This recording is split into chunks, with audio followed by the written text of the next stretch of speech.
Welcome to the Timeless Tales Library, where whispered stories become bridges to slumber. I'm Oliver, your evening companion, and tonight I've prepared a tranquil narrative to calm your thoughts and shepherd you toward peaceful dreams. The Timeless Tales Library flourishes through the kindness of souls like you. If these gentle tales have brought you solace, please subscribe and help us weave more of these restful journeys together. As you nestle into comfort, drop a note below sharing where in the world you're listening tonight, and tell me of a magical place you'd love a story to carry you, perhaps the floating gardens of Babylon, the crystal caves beneath the northern lights, the hidden tea houses of ancient Chengdu, or a lighthouse perched on the edge of a starlit sea. Your whispered wishes keep our cozy sanctuary alive with wonder. This story is about a magical neighborhood bakery where beloved literary characters find refuge from a storm, discovering warmth, comfort, and perfectly suited treats as they gather for gentle conversations and moments of peace on a cozy evening that transforms strangers into friends. Now, breathe deeply and let the day's weight slip from your shoulders like embers fading into the night. Tonight, you're not in your bed, you're entering the emberlit chamber of the Timeless Tales Library. This warm, intimate room glows with the soft light of countless tiny embers floating gently above, casting a golden hue over shelves carved from dark, polished wood. Each book pulses faintly, as if alive with stories of courage, mystery, and quiet triumphs. The air carries a hint of cedar and spice, soothing your senses. Sink into the comforting embrace of your mattress, your personal haven within this radiant chamber. Relax your legs, your arms, your brow. Let the gentle warmth of the embers wrap around you, easing your mind into stillness. Step closer to the shelves and feel the stories stir. Let the tales of the emberlit chamber guide you into a tranquil, glowing journey toward sleep. The Rainy Day Cottage Bakery. The storm had been building all afternoon, dark clouds rolling across the sky like waves of charcoal silk. By evening the rain fell in steady sheets, drumming against cobblestones and streaming down the diamond-paned windows of the little bakery that sat tucked between an old bookshop and a flower merchant's cottage. The painted wooden sign above the door, the Rainy Day Cottage Bakery, swayed gently in the wind, its cheerful letters seeming to glow despite the gathering dusk. Inside, the bakery was a sanctuary of golden light and enveloping warmth.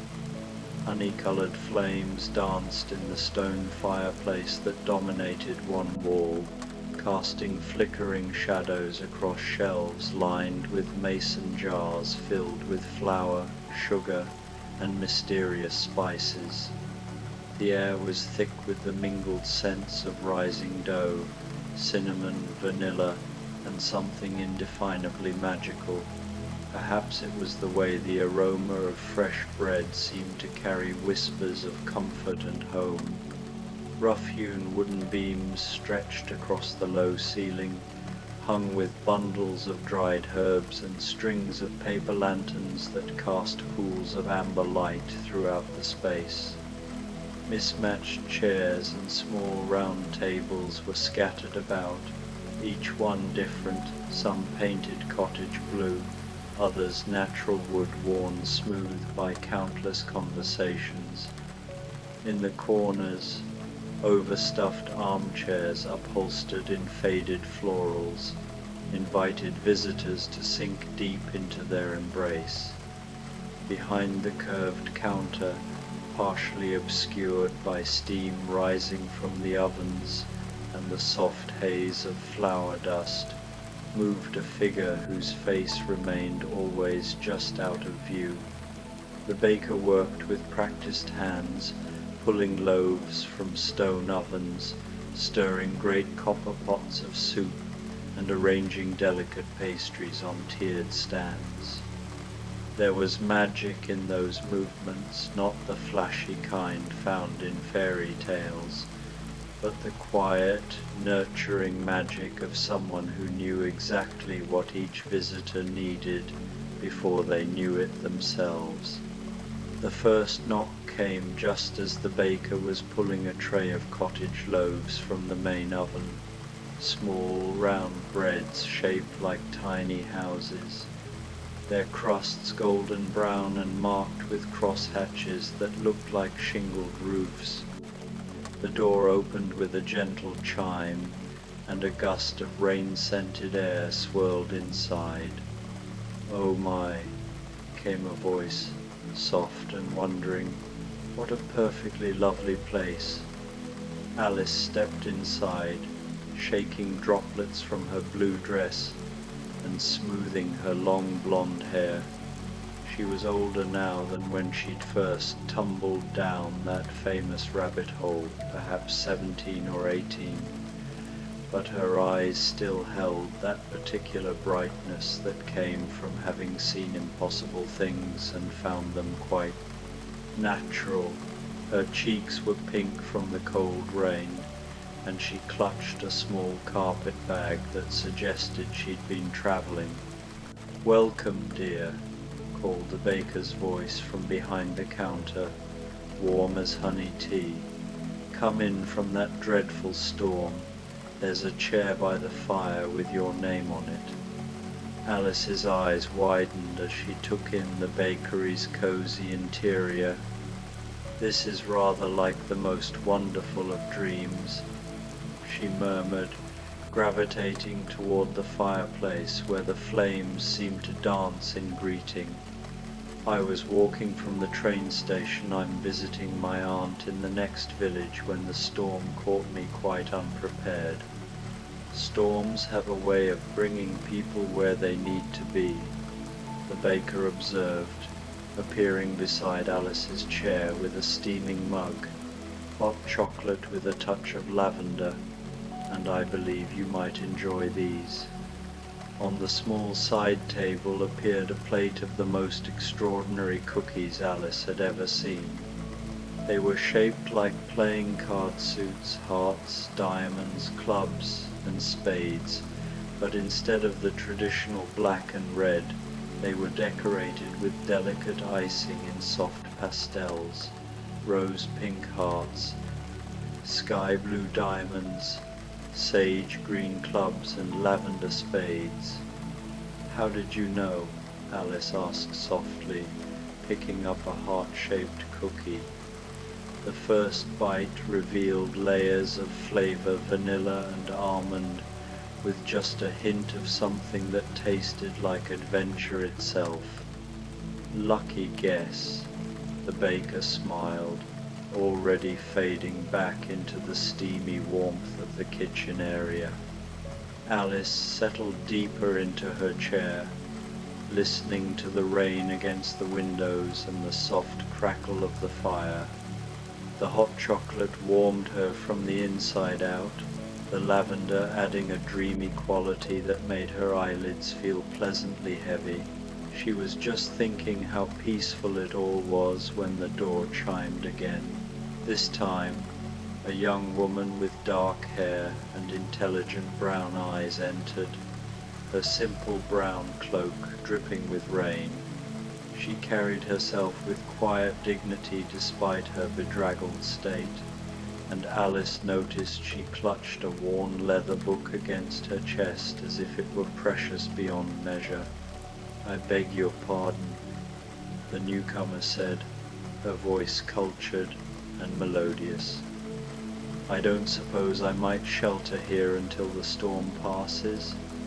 I was walking from the village and got quite caught in the downpour." "Of course, dear," came the baker's voice. "Any friend of books is welcome here. Elizabeth, isn't it?"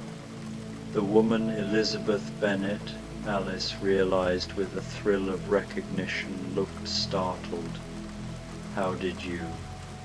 Yes, Elizabeth, Elizabeth Bennet. Word travels fast in small places, the baker said with gentle humour. There's a chair near the fire, and I think you'll find the ginger tea quite restorative.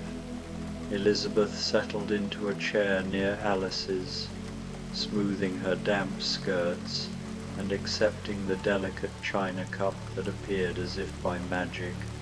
The tea was perfect, warming and spicy, with notes of honey and something that tasted like contentment itself.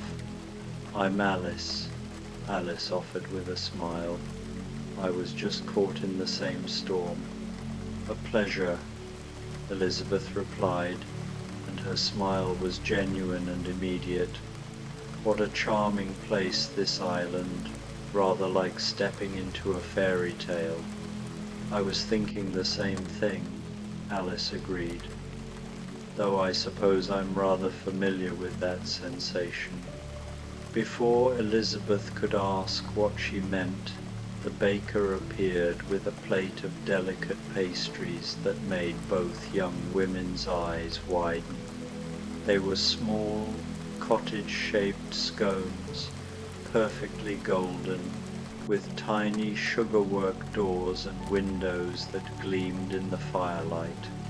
Cottage scones with clotted cream and jam, the baker explained. The door's open, try it. Elizabeth lifted one carefully, and indeed, the tiny sugar door swung open on miniature hinges to reveal a hollow interior filled with the most exquisite clotted cream. Inside the cream was a dollop of jam that tasted like summer afternoons and first love, and the satisfaction of a perfectly crafted sentence. "This is extraordinary," Elizabeth breathed, taking another delicate bite. "I feel as though I should write about this place. It's too wonderful to be real." "Oh, but the most wonderful things are often quite real," Alice said dreamily, the lavender in her chocolate making everything seem soft around the edges. "They're just usually hidden away in places where only the right people can find them." The two young women settled into comfortable conversation, their voices mixing with the sound of rain and crackling fire. Elizabeth spoke of her love of long walks and good books, while Alice shared carefully edited tales of curious adventures. Neither pushed for details, content to let the conversation flow as naturally as the storm outside. They were discussing their favorite authors when the door opened once more, admitting a figure that made both women sit up straighter. The man who entered was tall and imposing, with a great black cloak that billowed dramatically as he shook off the rain. His dark hair was swept back from a pale, angular face, and his eyes held depths of old sorrows and hard-won wisdom. "Count Dracula," he said simply, inclining his head to the room at large. "I seek shelter from the storm." Alice felt no fear. Something about the bakery made such emotions seem impossible, but she was undeniably curious. Elizabeth, practical as always, simply nodded politely. "Welcome," called the baker's voice, and there was no surprise in it, only the same warm hospitality extended to all. "There's a chair by the far window, if you prefer the shadows. I think you'll find the evening's offerings quite suitable." The Count moved with fluid grace to the suggested seat, his cloak settling around him like folded wings. Within moments, the baker appeared with a steaming mug that gave off no visible steam in the lamplight, and a plate of what looked like small, dark chocolate cakes shaped like tiny castles. "Black tea with bergamot and herbs," the baker said quietly, and midnight castle cakes. The chocolate is from very old beans, aged in caves, quite rare. Dracula accepted both with a grave nod of thanks. You are most kind. It has been some time since I've experienced such hospitality.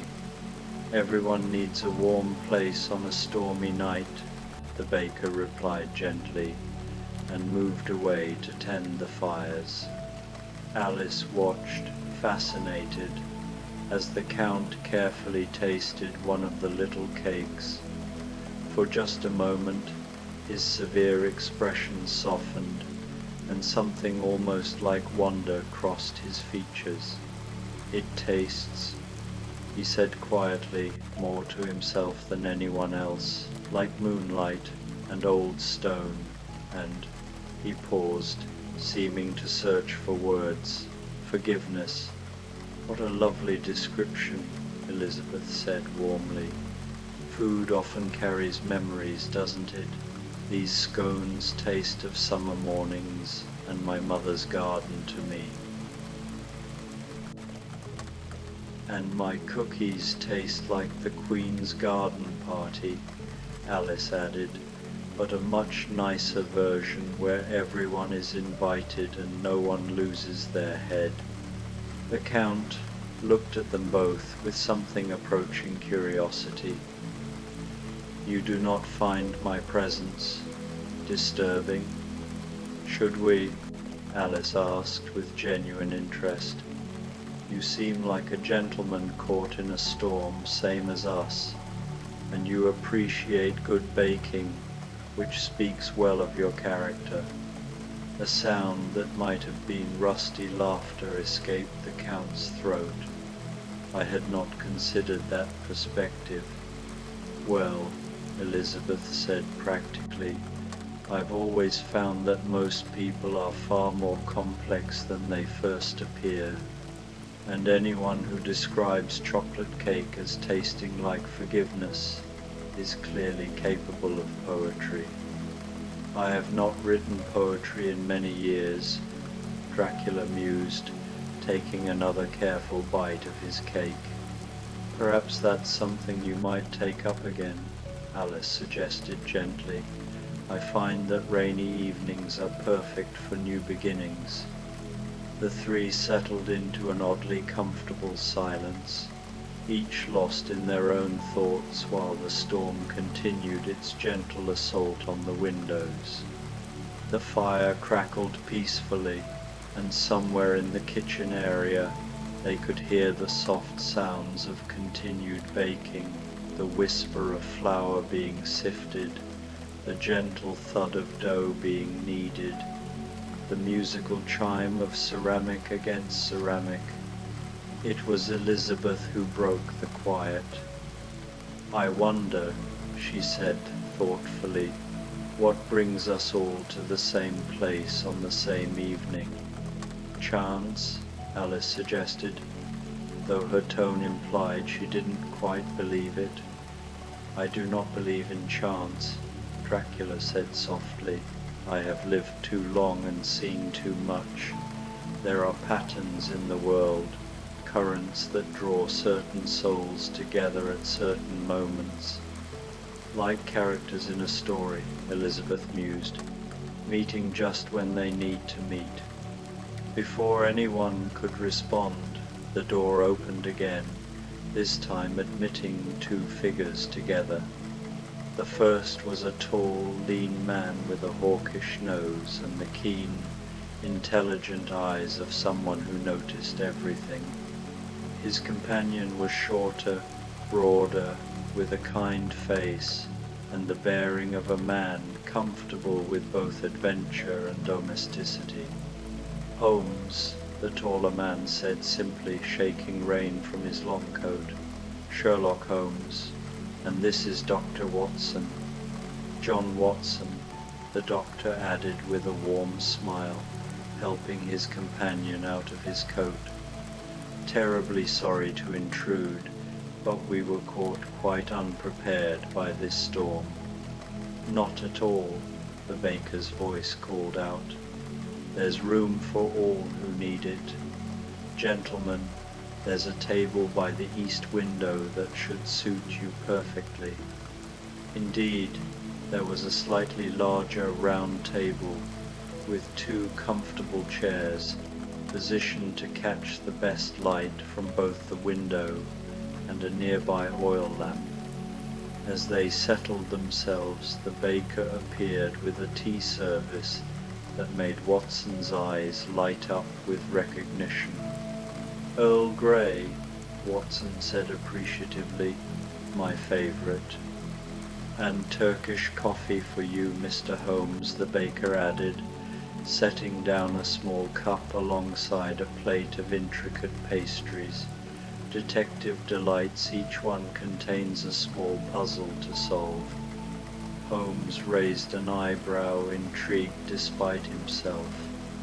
The pastries were indeed puzzles, small savory tarts shaped like magnifying glasses, with fillings that could only be identified through careful tasting. There were subtle combinations that required deduction, a hint of sage that might suggest thyme, a touch of lemon that could be lime, flavors that shifted and revealed themselves only through methodical analysis. "Fascinating," Holmes murmured, his analytical mind immediately engaged. "The chef here is clearly an artist of considerable skill." "Indeed," Watson agreed, sampling his own more straightforward but no less delicious offerings, small sandwiches cut into the shapes of London landmarks, each one perfectly suited to his tastes. "Though I must say, this whole place has an almost otherworldly quality to it." "Oh, I do hope so," Alice said from her spot by the fire. "Otherworldly places are so much more interesting than ordinary ones." Holmes's sharp eyes immediately fixed on her. "You speak from experience, miss?" "Alice. Just Alice. And yes, I suppose I do have some experience with unusual places." "We all do, it seems," Elizabeth observed, gesturing around the room. "I don't think any of us ended up here by pure accident." Dracula stirred in his shadowy corner. "The young lady speaks wisdom. There are forces that draw kindred spirits together, particularly on nights such as this." Watson, ever the social lubricant, leaned forward with interest. "How fascinating. We were just returning from a rather complex case in the countryside when this storm caught us, almost as if we were meant to stop here." "I was visiting family," Elizabeth offered, "taking a walk despite the threatening weather, something my family would say is quite typical of my headstrong nature. And I was traveling between stations," Alice added, "though I must admit I have a tendency to end up in unexpected places." "I was." The Count paused, seeming to consider his words carefully. "I was walking. I walk a great deal these nights. The darkness and I are old companions, but sometimes even darkness grows lonely." The admission hung in the warm air for a moment, touching each of them with its quiet honesty. It was Watson who responded first, his medical training and natural compassion making him sensitive to pain in all its forms. "Loneliness is a terrible burden," he said gently. "I know it well from my days after the war, before I met Holmes. There's something healing about good company and a warm place to rest." "Indeed," Holmes added, and though his tone was typically crisp, there was an underlying warmth. "Solitude has its place in the work of the mind, but the soul requires different sustenance. As if summoned by their words, the baker appeared with a large tray laden with an assortment of evening treats. There were small bowls of hearty soup that steamed invitingly, fresh bread still warm from the ovens, and an array of pastries that seemed designed for sharing. "I thought you might all enjoy a proper supper," the baker said, beginning to distribute bowls and plates. "The soup is cottage, vegetable made with herbs from the garden behind the shop. The bread is honey wheat, and there are several varieties of sweet and savory treats. The soup was a revelation, rich and comforting, tasting of home and hearth and long summer days. The vegetables were perfectly tender, the broth complex and satisfying. Each spoonful seemed to carry away a bit of the day's chill and worry." "This is extraordinary," Elizabeth said, breaking off a piece of the honey wheat bread. "It's like comfort made edible." "I was just thinking the same thing," Watson agreed. "It reminds me of meals my grandmother used to make, though I swear she never made anything quite this delicious." Holmes, typically, was analyzing his food with the same intensity he brought to crime scenes. "The herbs are unusual," he mused. "Common enough individually, but the combination creates something entirely unique. There's rosemary, thyme, a touch of sage, but also something I can't quite identify." "Magic," Alice suggested with a gentle smile. "Perhaps it's magic." "Magic is simply science we haven't understood yet," Holmes replied. But his tone was more thoughtful than dismissive. "Sometimes," Dracula said quietly, "understanding ruins the beauty of a thing.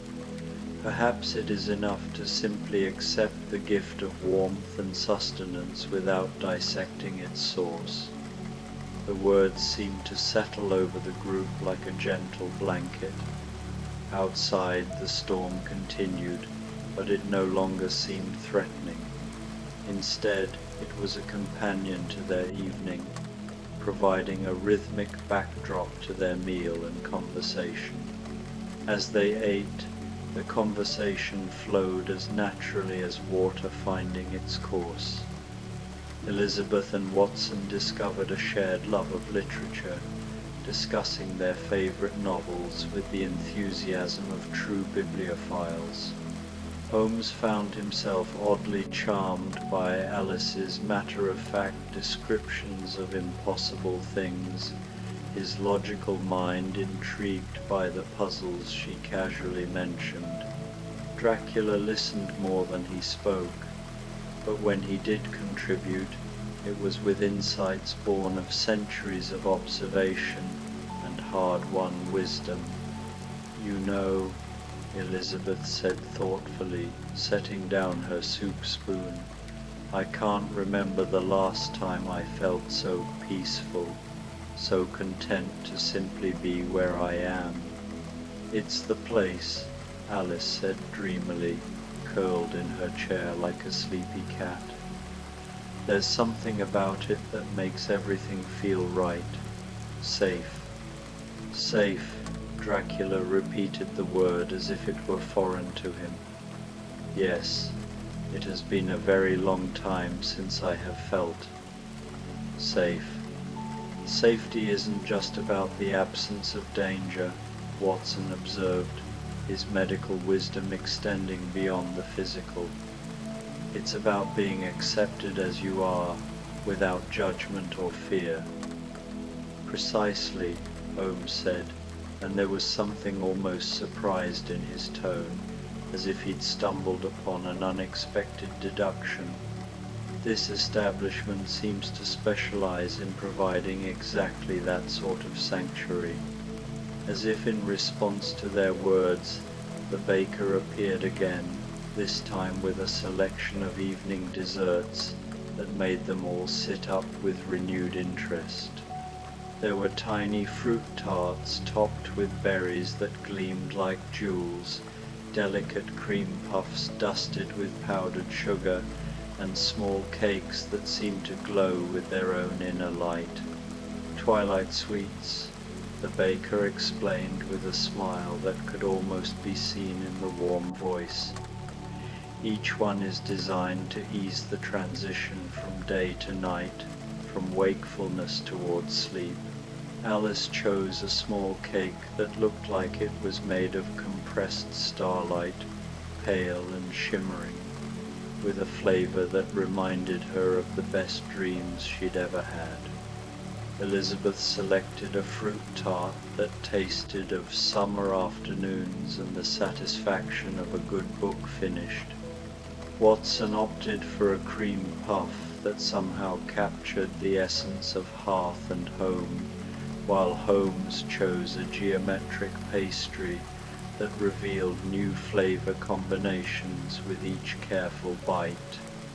Even Dracula accepted one of the glowing cakes, and as he tasted it, his expression softened further. "It tastes," he said wonderingly, "like hope. I had forgotten what hope tasted like."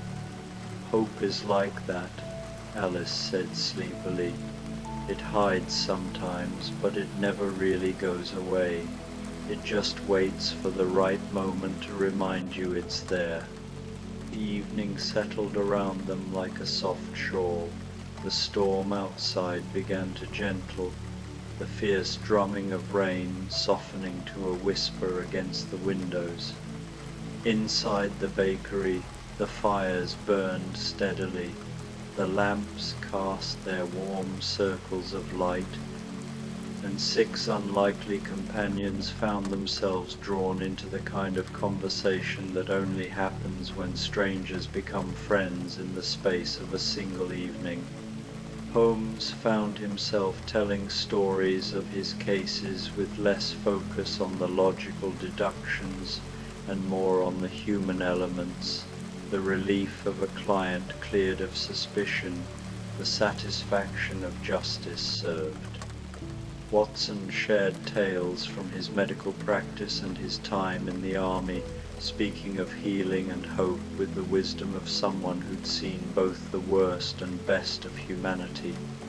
Elizabeth spoke of her family, her love of walking and reading, her belief in the importance of looking beyond first impressions. Her stories were peppered with gentle humor and keen observations about human nature that made everyone smile. Alice, emboldened by the warm atmosphere and the dreamy effects of her lavender-laced hot chocolate, shared carefully edited versions of her adventures in Wonderland and Through the Looking Glass.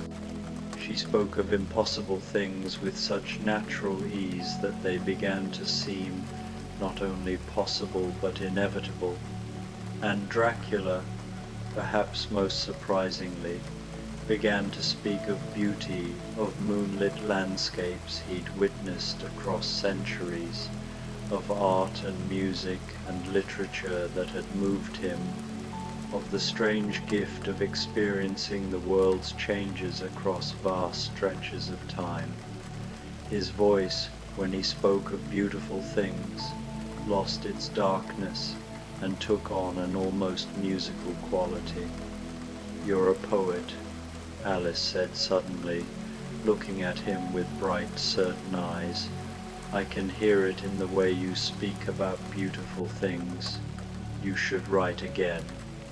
"Perhaps," the Count mused, and for the first time since entering the bakery, he smiled a real smile that transformed his entire face. "Perhaps I shall." The baker appeared once more as the clock on the wall chimed 9, carrying a large tray with mugs of what could only be described as liquid comfort. The drinks were different for each person. Alice received chamomile tea with honey and a hint of vanilla. Elizabeth got peppermint tea that tasted of peaceful evenings. Watson was given a warm milk toddy that reminded him of childhood security.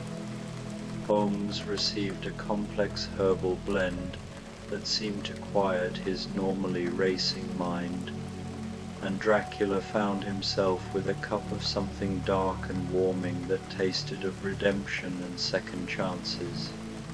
Nighttime soothers, the baker explained, to ease you toward rest whenever you're ready for it. Must we be ready soon?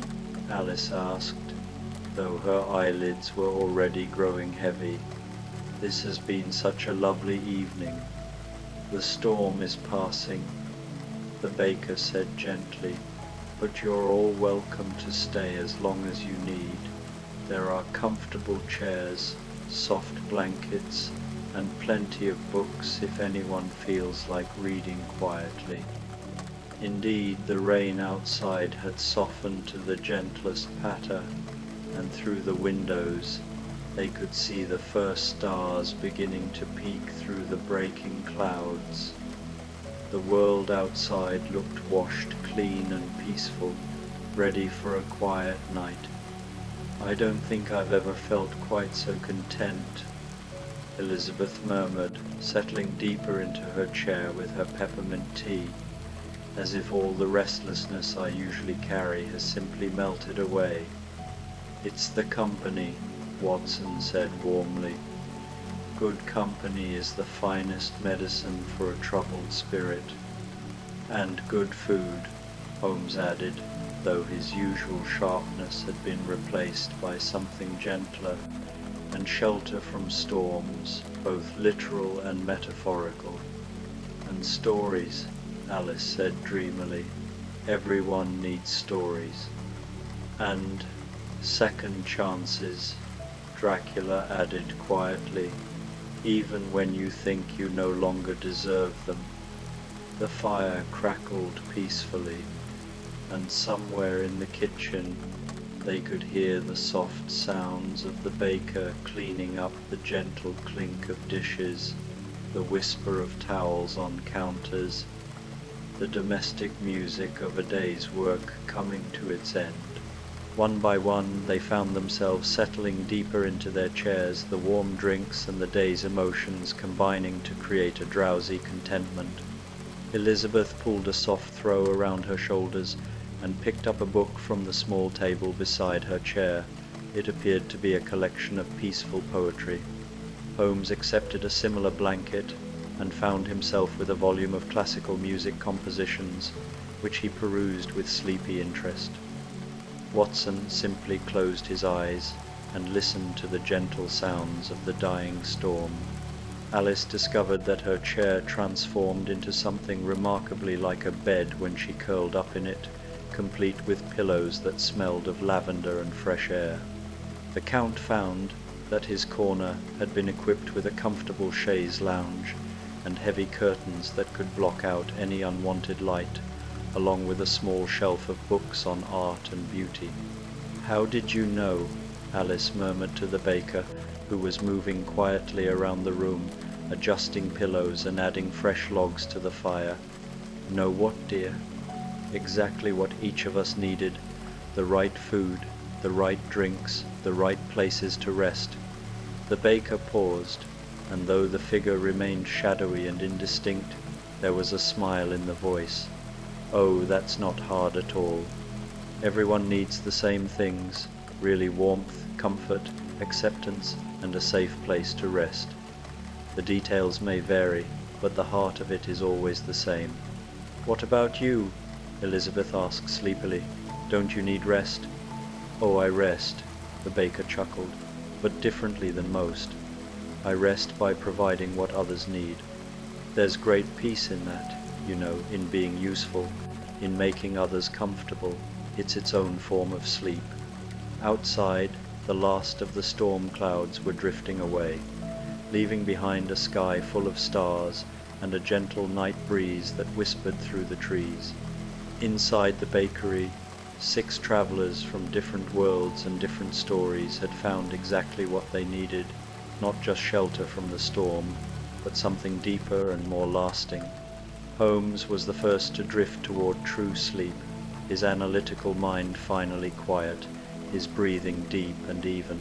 Watson followed soon after, his kind face peaceful in the lamplight.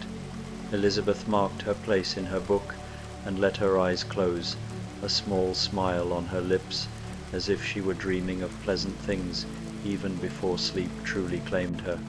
Alice was asleep almost before she realized it, her dreams filled with gentle adventures and friendly faces. The Count was the last to close his eyes, but when he finally did, it was with an expression of such peace that he looked centuries younger. The baker moved quietly around the sleeping figures, adjusting blankets, dimming lamps, and banking the fires to burn steadily through the night. Outside, the world settled into the kind of deep, peaceful quiet that only comes after a cleansing storm. In the morning, each of the travelers would wake refreshed and somehow changed, not dramatically, but in the subtle way that comes from being truly seen and accepted. They would find fresh pastries waiting for them, along with coffee and tea, and the kinds of breakfast treats that make mornings feel like gifts. They would exchange addresses and promises to write, though somehow they would all know that their paths would cross again, probably in this very place. But for now, they slept 6 unlikely friends who had found each other in a magical bakery on a stormy night, their dreams mixing and mingling in the warm air like the scents of vanilla and cinnamon and all good things. The Rainy Day Cottage Bakery held them safe in its warm embrace, a sanctuary where stories lived and strangers became family, and every ending was really just a new beginning waiting to unfold. The storm had passed, but the peace it brought remained, settling over the bakery like a blessing that would linger long after the last star faded into dawn. Outside, the world sparkled with raindrops like scattered diamonds, clean and new and full of possibilities.